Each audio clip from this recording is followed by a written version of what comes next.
Halo, selamat datang di sesi bedah materi kita kali ini. Coba deh kalian inget-inget lagi. Dulu waktu kecil kita sering banget kan nyanyiin lagu sambil tepuk tangan, ketawa ketiwi. Nah, hari ini kita bakal ngebahas sesuatu yang benar-benar bikin merinding.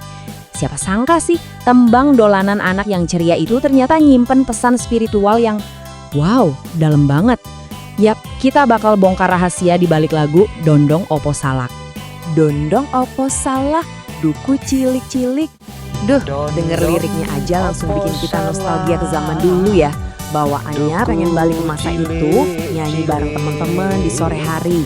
Tapi kali ini kita nggak cuma mau dengerin nada riangnya aja nih. Kita bakal kupas tuntas apa sih sebenarnya maksud lirik ini. Pertanyaannya gini, pernah nggak sih kita dengerin lagu ini bener-bener pakai hati? Maksudnya bukan cuma sekedar lewat di kuping aja.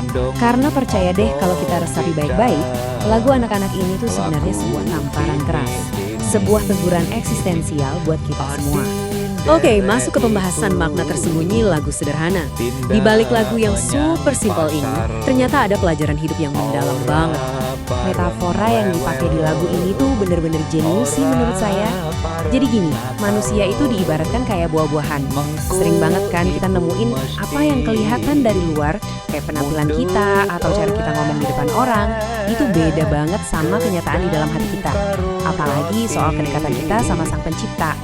Nah, mari kita lihat lebih dekat cerminan sifat 3 buah ini lewat analisis buah dondong, salak, dan duku. Coba kita bedah satu-satu ya. Pertama, buah dondong. Luarnya mulus banget, cakep deh pokoknya. Tapi pas digigit, dalamnya keras. Ini tuh gambaran orang yang di depan umum kelihatan sempurna. Omongannya manis, tapi hatinya keras dan jauh dari Tuhan. Terus yang kedua, buah salak. Kulitnya kan kasar tuh, berduri. Mungkin kelihatannya biasa aja atau omongannya belak-belakan. Tapi ternyata pas dimakan rasanya manis. Ini analogi buat orang yang hatinya lembut dan ikhlas. Nah, yang terakhir buah duku. Kulitnya mulus, luarnya baik, dalamnya bersih dan manis juga. Harmoni yang benar-benar sempurna antara luar dan dalam. Jadi, coba deh kita refleksikan sebentar. Saudaraku, kira-kira kita ini masuk kategori yang mana nih? Kalau kita mau jujur banget sama diri sendiri, hari ini juga, buah apa sih yang paling ngegambarin kondisi spiritual kita sekarang? Wah, ini pertanyaan yang lumayan bikin mikir keras kan? Sekarang kita lanjut ke laju rejeki dan keberkahan. Kita bakal bahas tentang berbagai kendaraan kehidupan yang diceritain di lagu ini. Lirik selanjutnya tuh bilang, andong opo beca, melaku timik-timik. Ini ngingetin kita kalau Tuhan ngasih jalan dan waktu yang beda-beda buat tiap orang dalam urusan rejeki. Ada yang rezekinya mulus, cepat banget melesat kayak naik andong. Ada yang ritmenya sedang-sedang aja, harus dikayuh pelan-pelan kayak naik becak. Dan ada juga yang harus timik-timik, alias jalan super pelan, penuh perjuangan, capek, tapi ya tetap harus melangkah maju. Tapi tahu nggak sih, apa poin paling pentingnya? Bukan soal seberapa cepat kita dapat rezekinya, melainkan dapat ridhonya atau enggak. Seberapa ngebut kita ngumpulin harta tuh sebenarnya nggak relevan sama sekali. Yang benar-benar nentuin kemuliaan kita tuh bukan kecepatan lari kita, tapi apakah jalan yang kita tempuh itu bawa berkah atau malah bikin kita makin jauh darinya. Dan itu membawa kita ke pembahasan soal utusan yang akan pulang. Atau intinya tentang apa sih tujuan sejati kita di dunia? Kita tuh harus sadar, kita ada di dunia ini bukan kemauan kita sendiri loh. Kita ini khalifatullah fil ard. Artinya apa? Kita adalah utusan yang dikasih mandat buat jadi penjaga kehidupan di bumi. Tugas utama kita sesimpel tapi juga seberat, menebar kebaikan dan manfaat selama waktu minjem kita yang super singkat di dunia ini. Makanya, mari kita bahas tentang warisan kebaikan sang pisang. Gimana caranya meninggalkan jejak yang abadi? Kalau dikasih pilihan nih, jadilah kayak pohon pisang, atau kata orang Jawa mah, gedang. Pohon pisang ini ibarat juara umumnya dunia tumbuhan. Serius deh, nggak ada satupun bagian dari dia yang sia-sia. Buahnya bisa dimakan, daunnya buat bungkus, batangnya kepake. Bahkan nih, sebelum dia mati setelah berbuah, dia ninggalin tunas-tunas baru dulu di sekitarnya. Wah, ini sih definisi hidup yang 100% bermanfaat buat lingkungannya ya kan? Pesannya udah jelas banget. Ini bukan cuma lagi belajar biologi soal pohon pisang ya. Ini tentang kita.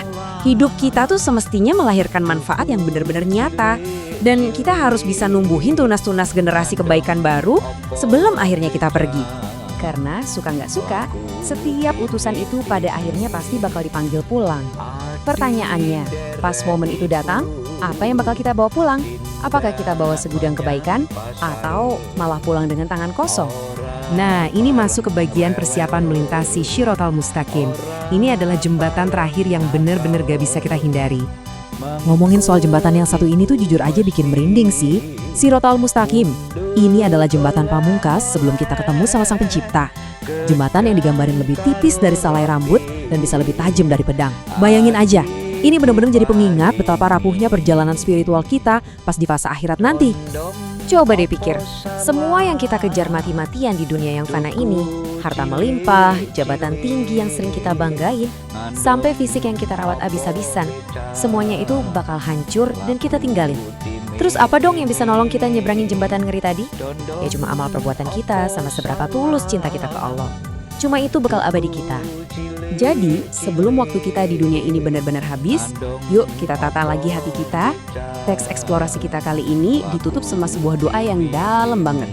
Ya Allah, jadikan kami seperti duku yang baik, luar dan dalam.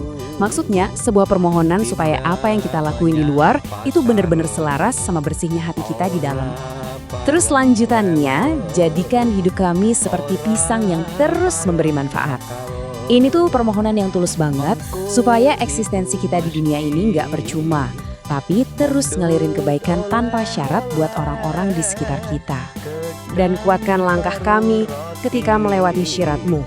Kita juga butuh banget minta bimbingan dan kekuatan yang nggak tergoyahkan supaya kita siap pas nanti harus ngadepin jembatan terakhir yang menakutkan itu. Hingga akhirnya kami kembali dalam ridhamu. Amin. Wah, ini penutup doa yang benar-benar ngasih kedamaian luar biasa sih. Bikin kita ngerasa pengen jiwa ini balik ke pelukannya dengan perasaan yang super tenang. Benar-benar luar biasa kan? Siapa sangka dari lagu masa kecil yang sesederhana itu, kita bisa dapat pencerahan soal karakter, rezeki, tujuan hidup, sampai akhirat. Sebagai penutup sesi kita kali ini, saya mau ninggalin satu pertanyaan buat kalian renungin. Kira-kira warisan seperti apa yang bakal kalian tinggalin nanti? Apakah akan manis di dalam atau cuma sekedar polesan mulus di luarnya aja? Yuk, mulai bangun warisan sejati kita dari sekarang. Sampai jumpa di bedah materi selanjutnya.